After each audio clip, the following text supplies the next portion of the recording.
The following clip is from a previously recorded episode of the Cherish Each Moment podcast. So, if you didn't know, NASCAR started off its season a couple weeks ago now with an exhibition race in Los Angeles at the Memorial Coliseum. And this is a historic stadium, home of the USC Trojans football team. I've been there. It's been several years, but I did get a chance to go there and take a look at it. Incredible facility. Massive. Full of history. Really cool place. Well, NASCAR decided it was going to temporarily take over the stadium to host an event with a series of heat races and a 150-lap feature race on a quarter-mile track. And if I remember right, that is the shortest track that NASCAR has ever raced on, at least in recent history. They broke ground on December 21st and had the track lines painted and ready to go on January 24th. And that was all set, ready for race day on February 6th. And they did it on top of the football field. It's pretty cool. Here's what they did. This is from NASCAR.com. First, a thick plastic barrier of visqueen sheeting, which is clear plastic sheeting, was put down on the grass. Turf and red dirt, basically the entire floor level of the stadium. And then plywood was placed on top. And together, those layers make up 130,000 square feet of protection. A sheet of geotextile woven fabric lies as a divider between the protective measure and the track rumble. It prevents any slipping and sliding too. Crushed miscellaneous base, 9,200 cubic yards worth. That's a lot of material. Gives the surface a majority of the depth.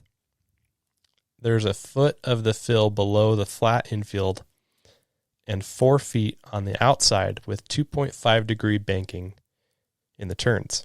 And the cool thing about that is they made that decision and planned that out with the 2.5 degrees and a lot of the way that the track would look on a simulator, on an iRacing simulator. I think that's pretty cool. They're using technology to design the track and to kind of get a feel of what it's going to be like before they even build it. Asphalt then covers everything, obviously. 6,900 square yards to pave the track and apron.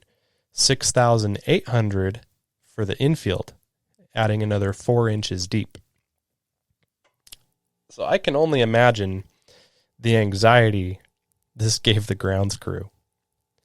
But from what I've been reading, it sounds like things were planned really well. And as they were progressing and building this out and kind of going through the motions here, the grounds crew became less and less concerned.